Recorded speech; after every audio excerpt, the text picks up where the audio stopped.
গত কয়েকদিন ধরে তিস্তা নদীর পানি বিপদসীমার উপরে এবং নিচে প্রবাহমান করার কারণে লালমনিরহাট জেলার সদর উপজেলার কালমাটি যে দিগলটারি গ্রাম রয়েছে, এই দিগলটারি গ্রামের 2 দিন থেকে যেভাবে তিস্তার ভাঙন বৃদ্ধি পেয়েছে, তাতে করে কয়েকটি বসতবাড়ি ইতিমধ্যে নদীগর্ভে বিলীন হয়ে গেছে।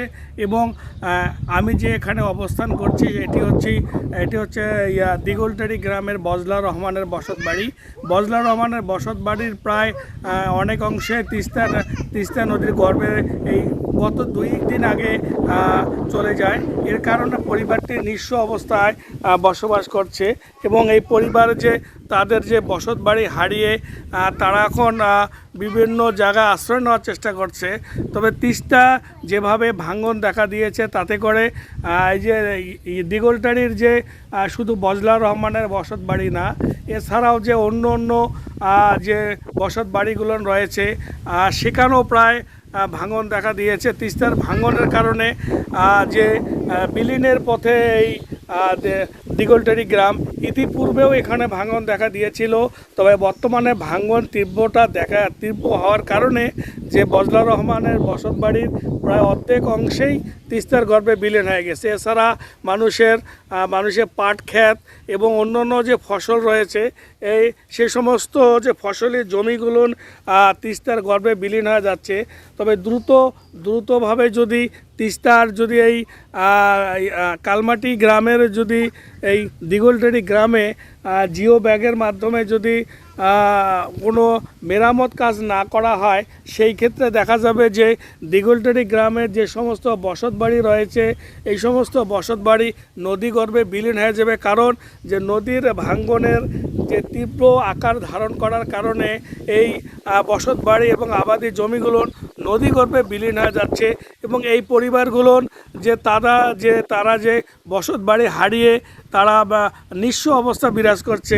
আমি যদি আমি এখানে কথা বলবো যে আচ্ছা, আপনাদের এখানে বসতবাড়ি কিভাবে এখানে নদীগর্ভে গেছে? পানি যখন বাড়ে তখন তো বেশি হয়, যার কারণে ভাঙে গেছে আমাদের বাড়ি। মানে কি গেছে, মানে কি পরিমাণে আপনাদের গেছে তিস্তার গর্ভে? ঘর গেছে, আবার গাছপালা অনেকগুলো গেছে, আবাদি জমিও চলে গেছে, পাট ক্ষেত গেছে। আচ্ছা, আপনি একটু বলেন তো যে মানে কি আপনাদের নদীতে গেছে? আমার গেছে, আমার বাড়ি গেছে, আমার ঘর গেছে, আমাদের ফসলের জমাজমি গেছে, আমার ভিডিও বাড়ির অর্ধেক চলে গেছে। এখন বাচ্চা কাচ্চা নিয়ে আমরা ও এক সাইডে পড়িয়েছে। এখন খানাটাতে খাবো, সে খানা আমার দরকার নেই। বাচ্চার ঘরে কান্দনে নানানেতে বসিয়েছে। এখন একটা মানুষের ওই দিকে গেছি, একটা চেয়ার নিয়ে তাদেরকে সাহায্য করিয়ে দিয়ে বাচ্চা ঘর খাওয়াই। এরকম নদী গর্ভে বিলীনের পথে লালমনিরহাট এই দিগলটি গ্রামে আরও রয়েছে। আমি একটু আপনার সাথে কথা বলবো যে আপনাদের বসতবাড়ি কিভাবে গেল নদীতে? ওই তো আইতুত ঘুম গেছি, দেখি বলে আসে বাতি করতেছি, উঠিয়ে ফজরে আজান দেয়, উঠি দেখি নাই বাড়ি ঘরও একটা গেছি, গজ গেছে, ভিডিও আমরা জানি। উঠি সকালে উঠি দেখি গজ দিয়ে ওই এত দূরে আইতুত ভাঙছে, নদী পানি বাসে আইতে। আচ্ছা, ওই যেহেতু আপনারা তো এখানে আছেন, মানে কিভাবে বসতবাড়ি যাচ্ছে নদীতে? ওই যে আইটোতে পানি উঠিয়া ওই পোয়ালের পোস্ট ভাঙি গেছে, ঘোড়াখানা ভাঙি গেছে, ভিটে বেরিয়ে ভাঙি গেছে। এটা কিছু গাছ একটা গাড়ি থুসি আর গাছগুলো সব চলে গেছে। আচ্ছা, এখন কি চান আপনারা? আর কিছু বস্তার বাঁধন দিলে কিছু নদীটা রক্ষা হবে। ভাঙন রোধে কি করতে হবে? এই ভাঙন রক্ষা করলে তাহলে আমাদের বস্তার দরকার আছে। তাহলে বস্তা নাহলে তো আমাদের ভাঙন রক্ষা হবে না, আর বাড়ি ঘর রক্ষা হবে না। কি পরিমাণে বাড়ি ভাঙবে এখানে? কি পরিমাণে, মানে যেভাবে পরিমাণে বাড়ি ভাঙবে, এইটা ভাঙার পরে তো আরও একটা হতে পারে। তারাও তো চেষ্টা করতেছে যে আমরা বাড়িটা কোথায় নিয়ে যাবো, না নিয়ে যাবো। তাহলে আপনারা কেমন আতঙ্কে আছেন? আতঙ্কে আছি খুব। আতঙ্ক মানে খুবই একটা আছে, আমরা অসুবিধার মধ্যেই আছি। আমার খাইতে পারি না, নিতে পারি না। এখন সব চিন্তা ভাবনা হলো নদীর পানি,